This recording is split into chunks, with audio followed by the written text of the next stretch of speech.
என்னோட பேர் தாக்கினேஸ்வரி. நான் திருவான்மியூர்லேருந்து வரேன். என்னோட கேள்வி டிவிக்கு அவரை பார்த்து தான். இப்போ நம்ம தமிழ்நாட்டோட நிலைமை எப்படி இருக்குது அப்படின்னா, ஒரு லவ் பண்ணுற கப்புள்ஸ் பிஃபோர் மேரேஜுக்கு முன்னாடி நிறைய ப்ராமிஸ் கொடுப்பாங்க. அதே மாதிரி தான் நிறைய ப்ராமிசஸ் கொடுத்தாங்க. பட் மேரேஜ்க்கு அப்புறம் எல்லாம் அம்பேல்ன்ற கதை மாதிரி தான். இங்கே எந்த ப்ராமிஸுமே இல்லை. இந்த 2500 இந்த 2500 இதை வந்துட்டு நிறைய மகளிர் வந்து இதை நம்பி ஓட்டு போட்டிருக்காங்க. ஆனால் அந்த 2500 பற்றி பட்ஜெட்டில் ஒரு வார்த்தை கூட பேசல. அப்போ எவ்வளோ மகளிருக்கு அது எவ்வளோ பெரிய ஒரு ஏமாற்றம். ஓகே கட்டாயமாமா. இது நீங்கள் பார்த்தீங்கன்னா இந்த 2500 கொடுக்கறதுக்கு முன்னாடி 2 விஷயம் பண்ண வேண்டியதாக இருக்குது. அதனால தான் டிலே ஆகுது. ஃபஸ்ட்டு சோஷியோ எக்கனாமிக் கண்டிஷன்ஸை வந்து யாருக்கு போய் ரீச் பண்ணுங்கிறதுக்கான அந்த டேட்டா அனலிட்டிக்ஸ் பண்ணி தான் நம்ம டைரக்ட் பெனிஃபிட் ட்ரான்ஸ்ஃபர் வழியாக கொடுக்க முடியும். இதுக்கு ஃபஸ்ட்டு ரெவென்யூ வேணும். நான் சொன்னேன் இல்லையா, உங்களுக்கு 10 லட்சம் கோடி வந்து இதுக்கு முன்னாடி இருந்த பிளானிங் கமிஷனோட வைஸ் சேர்பர்சன் சொல்லியிருந்தார் 10 லட்சம் கோடி கடன் இருக்குன்னு. ஆக்சுவலாக பார்த்தா அது 15 லட்சம் கோடிங்கிறது இப்போ தான் நமக்கு தெரிய வருது. ஒயிட் பேப்பரில் பொதுத்துறை நிறுவனங்களுக்கு 3 லட்சம் கோடியும் கண்டிஷன் லைபிலிட்டி 1,72,000 crores எடுத்து கணக்கு பண்ணி பார்த்தீங்கன்னா 15 லட்சம் கோடி. அதுதான் இப்போ தான் பொதுமக்களுக்கே தெரிய வருது. அப்படின்னும் பொழுது இதில் இருக்கக்கூடிய பட்ஜெட்ரி கன்ஸ்டைன்ஸில் என்ன பண்ண முடியுமோ அதை நம்ம செஞ்சுருக்கோம். கட்டாயமாக சொல்கிறோம், நாங்கள் ப்ராமிஸ் பண்ணதை டெலிவர் பண்ணுறதுக்காக தான் முயற்சி எடுக்கிறோம். எங்கேயுமே வந்து மாற்றுக்கிறது கிடையாது. நீங்கள் கேட்டது நியாயமான கேள்வி. உடனே கொடுத்துருக்கணும்ல சார். நீங்கள் கேட்டது நியாயமான கேள்வி. அது யாருமே தவறுன்னு சொல்லலை. பட் கொடுக்கறதுக்கான பணம் இல்லை அப்படிங்கிறத நம்ம ஜெனரேட் பண்ணுறதுக்கான மாடல் செய்யும். இவர் சொன்னார் பப்ளிக் பிரைவேட் பார்ட்னர்ஷிப். அது பப்ளிக் பிரைவேட் பார்ட்னர்ஷிப் கிடையாது, பப்ளிக் philanthropic பார்ட்னர்ஷிப். ஐயோ, public philanthropic partnership. CSR fund எதுக்கு? நான் சொல்றேன் இருங்க. நான் சொல்றேன். CSR fund நான் பேச விடுறேன். இல்ல please answer this. Don't divert. Kovai Sathyan அவர்கள் இஸ் a very நான் முடிச்சிரேன். நிரம்பாது சார். ஓகே நான் முடிச்சிரேன். கட்டாயமா நல்ல கேள்வி. நான் சொல்றேன். கோவை சத்யன் அவர்கள் எல்லாம் அவருக்கு எல்லா ஆஸ்பெக்ட்ஸுமே தெரியும். அதனால அவர் கேட்குற கேள்விக்கு கரெக்டான பதில் நான் சொல்றேன். ஏன்னா is a well educated in the party ADMK-ல. ட்ரிபிள் பி டைவர்ட் பண்றீங்க ப்ரோ. இல்ல என்னன்னா PPP மாடல் சொல்லி பட்ஜெட்ல philanthropic மாடல் சொல்லுங்க. நான் சொல்றேன் எக்ஸாம்பிள். பட்ஜெட்ல பிரைவேட் பப்ளிக் பார்ட்னர்ஷிப் சொல்லுங்க. பட்ஜெட்ல அசெம்பிளில டேபிள் பேச விட மாட்டேங்கிறாரு. என்ன பேச விட்டீங்கன்னா நான் உங்களுக்கு எக்ஸ்பிளைன் பண்ணி நீங்க பாருங்க. அதான் சரி ரைட் ப்ரோ. இன்னைக்கு அவர் சொல்றாரு பப்ளிக் பிரைவேட் பார்ட்னர்ஷிப் தான் லீகல் டேர்ம். ஆனால் பப்ளிக் philanthropic பார்ட்னர்ஷிப்ங்கறத எங்கேயுமே லீகல் டேர்ம் இல்லாதனால அதை பயன்படுத்த முடியாது பட்ஜெட்ல. philanthropyனா என்ன? இன்னைக்கு ஒரு பிரைவேட் இண்டிவிஜுவல் சோஷியல் வெல்ஃபேர் பண்ணணும்னு நினைக்கிறாரு கவர்மெண்ட்டோட சேர்ந்து. அதுக்கு ஒரு மாடல் வேணுமா வேணாமா? இப்போ நீங்கள் இருக்கீங்க, நீங்கள் வந்து ஒரு நல்ல ஸ்கீம் உருவாகுது கவர்மெண்ட்டில். ஃபார் எக்ஸாம்பிள் வந்து அண்ணன் சீர்வரிசை திட்டம், அதுக்கு நீங்கள் பார்ட்டிசிபேட் பண்ணணும்னு நினைக்கிறீங்க. அதில் உங்கள் கான்ட்ரிபியூஷனை கொடுக்கணும் டைரக்டா அந்த ஸ்கீமுக்கு பயன்படுற மாதிரி. அந்த இடத்துல வந்து பப்ளிக் பிரைவேட் பார்ட்னர்ஷிப் வேணுமா வேணாமா? அடுத்தது பெரியவங்களுக்கு சீனியர் சிட்டிசன்ஸ்க்கு இவ்ளோ யோசிச்சு நீங்க இவ்ளோ பதில் சொல்றீங்க அப்படின்னா அந்த ஸ்கீமை வந்து 2500 அந்த ஸ்கீம் வந்து அப்பவே சொல்லிருக்க வேணாம்ல? கட்டாயமாமா. எலெக்ஷன் மேனிஃபெஸ்டோ கமிட்டியில் நாங்கள் உட்காரும்போது 10 லட்சம் கோடி தான் கடன் நினைச்சோம்.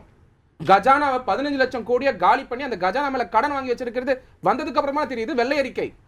அவங்க ஃபினான்ஸ் மினிஸ்டர் 30,000 கோடி கடன் 30,000 கோடி ஊழல் பண்றத பத்தி சொல்லும்போது சொல்றாருங்க இந்த பொய்ய பாருங்களேன்.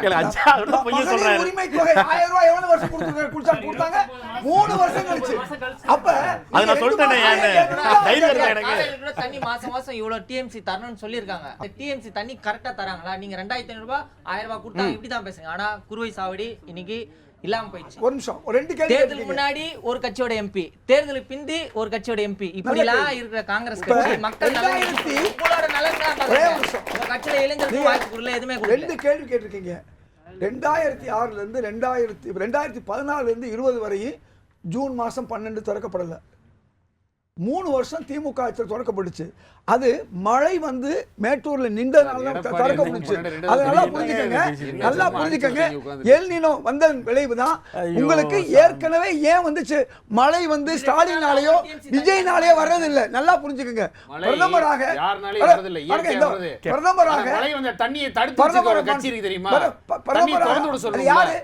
நான்கு அணைக்கட்டு கட்டினது எப்ப? திராவிட ஆட்சி காலத்துல, எம்ஜிஆர் அண்ட் கலைஞர் ஆட்சி காலத்துல 4 ஹேமாவதி, கபினி, ஹேரங்கி, சொர்ணாவதி. கர்நாடகாவுல எந்த கட்சி இருந்தாலும் அது காங்கிரஸ் இருந்தாலும் சரி பாஜக இருந்தாலும் அங்கே திமுகவுடைய துணை அமைப்பு அல்லது அதிமுக இருந்தாலும் அவங்களும் தரக்கூடாதுன்னு சொல்லுவாங்க. இந்த உண்மையை நம்ம புரிந்து கொள்ளணும். நீங்க அப்படி திமுக எல்லாரும் ஒண்ணா இருக்கும். அது எப்படி டிகே சிவகுமாருக்கும் அவருக்கு திமுகவுக்கும் தொடர்பு அதிகமா இருக்கு. டிகே சிவகுமாரும் திமுகவும் கூட்டுச்சதியா இருக்கு சார். தேர்தலுக்கு முன்னாடி நீங்க பாக்கலையா? டிகே சிவகுமார் திமுகவுக்கு ஆதரவு வந்து ஓட்டு கேட்டு தெரியாது. கர்நாடக காங்கிரஸ் வேற சார், நம்ம ஊர் காங்கிரஸ் வேற. கட்சிக்கு துரோகம் செய்யறான்னு தெரிஞ்சுமா முதலமைச்சர் தெரிஞ்சுக்கங்க. ஒரு முதல்வரா இருக்கக்கூடியவர் 2 பேருக்கு தொடர்பு, அவர் விட மாட்டேன்னு சொல்றாரு. அவர் எங்களுக்கு எதிரி யாரா இருந்தாலும், அவர் காங்கிரஸா இருக்கலாம், கர்நாடகத்துடைய முதல்வரா இருக்கலாம். தமிழ்நாட்டுக்கு அவர் துரோகம் பண்ணா அவர் துரோகம் பண்றாரு. அவருக்கு யார் ஆதரவு கொடுக்கறா மறைமுகமான பார்த்தா இங்க இருக்கக்கூடிய திமுக மறைமுகமாக கூட்டே போகுது. அவர் வந்து கர்நாடகத்துக்கு துரோகம் பண்றார், நீங்க சொல்லலாம் தமிழ்நாட்டுக்கு துரோகம் பண்றார், ஆமா கட்சிக்கு துரோகம் பண்ற. இது கட்சிக்கு காவிரிக்கு சம்பந்தம் இல்ல. சரி, நல்லா புரிஞ்சுக்கங்க. நீங்க ஏன் அதை கொண்டு வர சேர்க்கறீங்க? சரி, நான் கேக்குறது ராகுல் காந்தி இதுக்கெல்லாம் ஏன் வாய் திறக்க மறுக்கிறார்? ராகுல் காந்தி ஒன்னும் பிரதமர் இல்ல. அவர் பிரதமரா இருந்து எப்படி மன்மோகன் சிங் பிரதமரா இருக்கும்போது 11 டீம்ஸ் குடுன்னு சொன்னோன்னே கொடுத்தாங்க இல்லையா? அந்த மாதிரி பிரதமர் மோடி சொன்னாரா? இந்த கேள்வியை தான் நம்ம கேட்கணும். யார் சொல்லணும் பதில்? ராகுல் காந்தி வாய் திறந்திருக்கணுமா? எவ்வளவு பேர் ஆம் நினைக்கிறீங்க பாருங்க. என்ன பாருங்க சார், அவர் ஒரு கட்சி தலைவர் மல்லிகார்ஜுன கார்கே, அவர் எதிர்கட்சி தலைவர், பிரதமர் தம்பி நான் இவ்வளவு விளக்கமா சொல்றேன். பிரதமரா இருக்கக்கூடிய மன்மோகன் சிங் செஞ்சதை ஏன் மோடி செய்யலன்னா இப்ப கேள்வி. திராவிட கட்சிகள் ரெண்டுத்துக்குமே எனக்கு இந்த கேள்வி இருக்கு. அவங்க என்ன சொல்றாங்கன்னா டிவிக்கு வந்துட்டு ஸ்டிக்கர் ஒட்டுறாங்க அப்படின்றாங்க. ஸோ ஒரு கட்சியுமே இத்தனை வருஷம் ஆண்டதுக்கு அப்புறமே இப்போ அம்மா அவர்களின் ஆட்சி காலத்தில் அம்மா உணவகமாக இருக்கட்டும், அம்மா உப்பாக இருக்கட்டும், அம்மா மெடிக்கலாக இருக்கட்டும், அவங்களோட பெயர் வச்சாங்க. கலைஞர் அவர்கள் ஆட்சி காலத்தில் கலைஞர் கனவு இல்லம் திட்டம், அந்த மாதிரி ஒரு திட்டத்துக்கு பின்னாடி அவங்களோட பேர் வச்சாங்க. ஆனால் வெற்றி கழகம்னு வைக்கும் போது ஏன் அவங்க வெற்றின்னு போட்டால் மட்டும் அதையே நீங்கள் அவ்வளோ ஹைப் பண்ணி சொல்கிறீங்க? அவங்க கட்சி பேர் என்ன? தமிழக வெற்றி கழகம். அதில் வருது இல்லையா? சரிங்க ஐயா. இப்ப அம்மா ஏன்னா அம்மாங்கிறது வந்து ஒரு பொதுவான பெயர். கலைஞருக்கு பொதுவான அவர் பெயர் கருணாநிதி. தவறு. சமஸ்கிருதத்துல விஜய்ங்கிற பேர் தான் தமிழ்ல வெற்றி.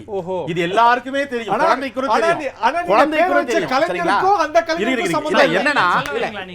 என்னன்னா இதுல நீங்க கொண்டாடுறது எனக்கு புரியுது. நான் உங்க கொண்டாட்டத்துல ஒண்ணுமே சொல்ல, இன்னைக்கு செலிப்ரேஷன் மோட்ல இருக்கீங்கன்னு தெரியும் எனக்கு. ஆனா எதையெல்லாம் மாத்துறாங்கிறத பாருங்க. மகளிர் உரிமை தொகைக்கு கொடுக்க வேண்டிய பட்ஜெட்ல இந்த தடவை 4000 கோடி ரூபாய் குறைஞ்சிருக்கு. அப்ப எத்தனை பேருக்கு 1000 ரூபாவே குறையும்?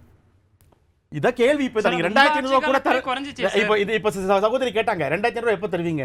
2500 ரூபாய் இல்ல சகோதரி, 1000 ரூபாவே குறையும். இப்போ பாயிண்ட்டுக்கு. என் பேர் ஹரிதா, அச்சரப்பாக்கத்துலேருந்து. இது ஒரு பொதுவான கேள்வி தான். ரீல்ஸ் ஆச்சுன்னு நீங்கள் சொல்கிறீங்க.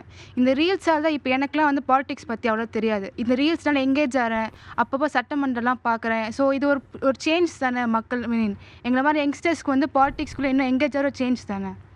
சத்யன் சார் நீங்க பதில் சொல்லுங்க. ரீல்ஸை குறை சொல்லாதீங்க, நீங்க அப்டேட் ஆயிடுச்சு. நான் குறைய சொல்ல மாட்டேன். ரீல்ஸை நான் வரவேற்கிறேன். அந்த 15 வினாடிகள் நீங்க பார்க்கக்கூடிய விஷயத்தோட தரம் என்ன அப்படிங்கறத நம்மளுடைய அடிப்படை கேள்வி. அது உங்களுக்கு பயனுள்ளதா இருக்கணும்.